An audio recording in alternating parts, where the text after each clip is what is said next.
జగమే మరపింపజేయునది కన్న తల్లి ప్రేమ. శిశువైనా పశువైనా తన తల్లి బుడికై పరుగులు తీయునులే.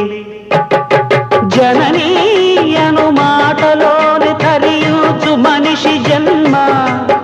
ఇలనైనా కలనైనా ఆ అమ్మ రుణమే ఎన్నడు తీరదులే.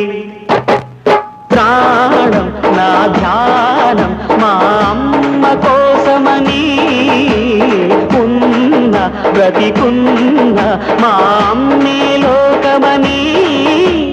బ్రహ్మైనా అమ్మంటే చాలు మొక్కుతాడురా, ప్రాణంగా చూసేది ఆ పాశమేరా. దేవుణ్ణైనా ఎదిరిస్తాను, కాలాన్నైనా శాసిస్తాను, అమ్ముంటే చాలంట అండగా. అమ్మ అమ్మ మాయమ్మ, అమ్మంటే నేను అమ్మ, చల్లంగా చూడవమ్మ.